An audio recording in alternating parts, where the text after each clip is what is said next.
नमस्कार साथियों, मित्रों।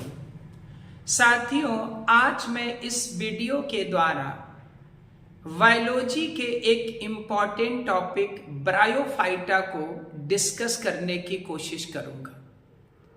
जैसा कि आप सभी लोग जानते हैं कि ब्रायोफाइटा से रिलेटेड बहुत क्वेश्चंस टीजीटी और पीजीटी में पूछे जाते हैं, तो इस टॉपिक को टीजीटी और पीजीटी के दृष्टिकोण से समझना बहुत इंपॉर्टेंट है। देखिए, यहां हमने व्हाइट बोर्ड पर टॉपिक को लिखा भी है, bryophyta. First you must understand what is the meaning of bryophyta and from where this term has been taken. सबसे पहले आपको समझना है कि जो ब्रायोफाइटा है, ये टर्म कहां से लिया गया है और इसका मतलब क्या है। देखिए, जहां यहां पे हमने लिखा है कि जो ब्रायोफाइटा है ये दो ग्रीक वर्ड से मिलकर के बना है। दो ग्रीक वर्ड से मिलकर बना है। पहला वर्ड है वायरॉन। वायरॉन का मतलब होता है मॉस, और दूसरा टर्म है फाइटॉन। फाइटॉन का मतलब होता है प्लांट। तो जो ब्रायोफाइटा है, इसके अंतर्गत जो मॉसेस हैं, हम उनका अध्ययन करते हैं। हालांकि इसके अंतर्गत हम लिवरवर्ट, हॉर्नवर्ट, इनका भी अध्ययन करते हैं, लेकिन मुख्य रूप से इनका हम मॉस का ही अध्ययन करते हैं। पहली बात तो ये क्लियर हो गई। अब हम बात करते हैं कि जो ब्रायोफाइटा टर्म है, इसे किसने इंट्रोड्यूस किया था। तो यहां हमने लिखा है कि this term was introduced by Alexander Braun. ये ध्यान रखिएगा, this is very important point, कि जो ब्रायोफाइटा है वो अलेक्जेंडर ब्रॉन ने इसको इंट्रोड्यूस किया था। कब किया था? 1864 में। ये पॉइंट बहुत इंपॉर्टेंट है। एक पॉइंट और बहुत इंपॉर्टेंट है, वो भी आप ध्यान रखिएगा, कि जो ब्रायोफाइट्स होते हैं वो प्लांट किंगडम में एम्फीबियंस कहलाते हैं। देखो, एम्फीबियंस वो ऑर्गेनिज्म होते हैं जो लैंड और वाटर दोनों पे रह सकते हैं, या दोनों की जिनके लिए जरूरत होती है। अगर हम ब्रायोफाइट्स की बात करें तो ये प्लांट किंगडम में एम्फीबियंस कहे जाते हैं। क्यों? क्योंकि ये जो होते हैं, ये रहते तो लैंड पर हैं, उगते तो लैंड पर हैं, लेकिन रिप्रोडक्शन के लिए ध्यान रखिएगा इनको पानी की जरूरत पड़ती है, इसीलिए हम इनको एम्फीबियंस कहते हैं।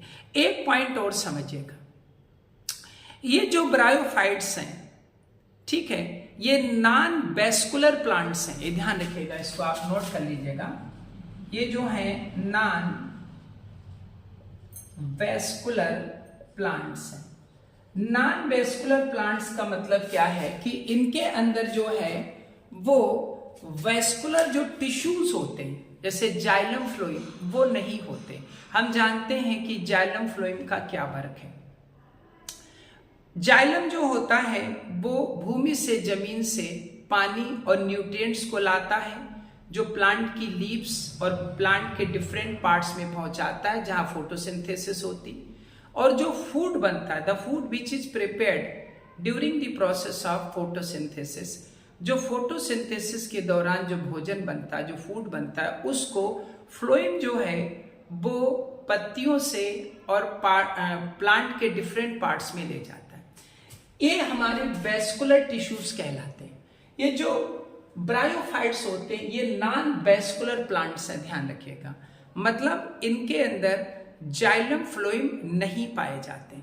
अब एक दिमाग में क्वेश्चन आता है कि सर, जब इनमें जाइलम फ्लोएम नहीं पाए जाते तो जो जाइलम फ्लोएम का काम है, यानी जो भोजन को पहुंचाना है, जो न्यूट्रिएंट्स और वाटर को लेना, वो कैसे होता है। तो ध्यान रखिएगा, ये जो प्लांट्स होते हैं इनकी पूरी सरफेस जो है वही पानी को और न्यूट्रिएंट्स को एब्जॉर्ब कर लेती, इसीलिए जो है इनके अंदर, इनके लिए जो है वो वेस्कुलर टिश्यूज की जरूरत नहीं होती।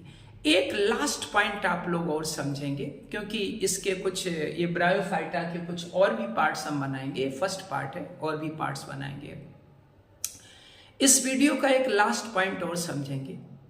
ये जो ब्रायोफाइट्स होते हैं ये थाइलॉइड प्लांट्स होते हैं, ध्यान रखिएगा। थाइलॉइड प्लांट्स वो होते हैं जिनमें रूट, स्टेम और लीव्स ये क्लियर कट नहीं होते या ये ट्रू नहीं होते, जिनमें ये पहचानना, it becomes very difficult to recognise which is root, which is which is root, which is leaves and which is stem. Stem और आपकी रूट्स और लीव्स ये सब, इनको अलग अलग डिफ्रेंशिएट करना मुश्किल हो जाता है।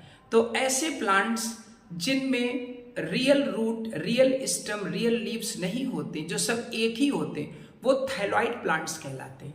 तो ये जो हमारा ब्रायोफाइट्स हैं, ये भी हमारे, इसमें भी हमारे सब थायलॉइड्स प्लांट ही आते हैं। स्टूडेंट्स, आशा करते हैं कि ये वीडियो अच्छा लगा होगा। इसका सेकंड पार्ट हम जल्दी ही आपके लिए प्रेजेंट करेंगे। Thank you.